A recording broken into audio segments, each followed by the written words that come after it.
السلام علیکم dear student, کیسے ہیں آپ سب؟ امید کرتی ہوں آپ خیر و عافیت سے ہوں گے، خوش اور آباد ہوں گے۔ آج ہم کلاس 5 کے ایڈیشن جو کہ نیو ایڈیشن ہے 2025-2026 کا، جو ہے یونٹ نمبر 1 پیشنٹس، وہ کریں گے۔ اور آج ہم اسی یونٹ کے لاسٹ 2 آخری پیراگراف کریں گے۔ تو جی چلتے ہیں ہم اس کی ٹرانسلیشن کی طرف۔ تو اس کی ٹرانسلیشن جو ہے ہم سٹارٹ کریں گے، یہاں تک ہم پڑھ چکے ہیں۔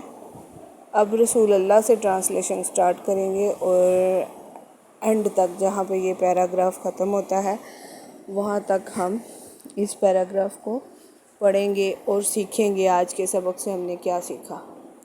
تو جی سٹارٹ کرتے ہیں۔ رسول اللہ stayed in the Taif for 10 days۔ رسول اللہ صلی اللہ علیہ وآلہ وسلم طیف میں 10 دن قیام کیا۔ During the period he invited tribal chiefs to embrace Islam but they rejected his message and mocked him۔ اس عرصے کے دوران آپ نے قبائلی سرداروں کو اسلام قبول کرنے کی دعوت دی، لیکن انہوں نے آپ کا پیغام قبول کرنے سے انکار کر دیا اور آپ کا مذاق بنایا۔ کہ حضرت جو تھے ہمارے نبی صلی اللہ علیہ وسلم، انہوں نے صرف تبلیغ کے خاطر جو ہے 10 دن طیف میں گزارے، اور اس جو دوران کا جو عرصہ تھا انہوں نے جو سب سے بڑے بڑے سردار تھے ان کو بلایا، مگر جو ہے نہ تو انہوں نے اسلام قبول کیا اور نہ ہی، اور اس کے علاوہ مذاق بھی بنایا۔ One day a mob pelted him with pebbles injuring him۔ ایک دن لوگوں کے ایک ٹولے نے آپ کو پتھر مارے اور آپ کو زخمی کر دیا۔ Despite his injuries, he prayed for them. Then an angel appeared before Rasulullah and sought him permission to destroy the city of Taif۔ زخمی ہونے کے باوجود آپ نے ان کے لیے دعا کی، پھر ایک فرشتہ رسول اللہ کی خدمت میں حاضر ہوا اور آپ سے شہر طیف تباہ کرنے کی اجازت لی۔ تو یعنی کہ انہوں نے اتنے ظلم کیے پھر بھی انہوں نے ہمارے نبی صلی اللہ علیہ وسلم نے ان کے لیے اتنی دعائیں مانگی۔ تو چلتے ہیں نیکسٹ لائن کی طرف۔ رسول اللہ who come as a blessing for the whole universe prayed to Allah and said۔ رسول اللہ نے جو تمام کائنات کے لیے رحمت بن کر آئے تھے، آپ نے اللہ سے دعا کی کہ او اللہ guide the people of Taif of the right path۔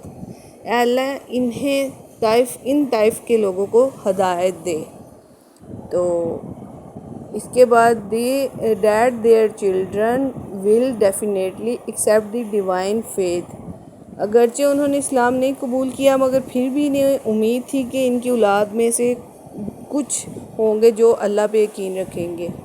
He always spread the message of love and peace۔ آپ نے ہمیشہ محبت اور امن کا پیغام پھیلایا۔ تو یعنی کہ انہوں نے جتنا بھی برا سلوک کیا پھر بھی آپ نے ان کے لیے دعا کی، اور انہوں نے ہمیشہ جتنے مرضی ظلم برداشت کیے پھر بھی امن اور صبر سے کام لیا۔ No matter how hard the challenges were, neither did he lose his patience, nor did scolded him enemies۔ کوئی پرواہ نہیں کی، جتنے بھی چیلنجز مشکلات سے سامنا ہوا آپ نے پھر بھی صبر کا دامن نہ چھوڑا اور اپنے دشمنوں کو برا بھلا نہ کہا۔ The teachings and life of حضرت محمد are example of patience for entire mankind to follow۔ حضرت محمد کی تعلیمات اور زندگی تمام نبیوں اور انسانوں کے لیے پیروی کرنے کے لیے صبر و تحمل کی مثالیں ہیں۔ تو جی ہم نے اس چیپٹر سے کیا سیکھا؟ ہم نے اس چیپٹر سے یہ سیکھا کہ ہمیں ہر حال میں صبر کرنا چاہیے اور صبر کا دامن ہاتھ سے نہیں چھوڑنا چاہیے۔ بے شک صبر ایک بہت بڑی طاقت ہے، جب ہم صبر کرتے ہیں ہم بہتر فیصلے کرتے ہیں۔ اللہ ہمیں بھی صبر کرنے والوں میں سے شامل کرے اور آپ کو بھی۔ اگر آپ کو یہ سبق پسند آئے تو لائک اور سبسکرائب کرنا مت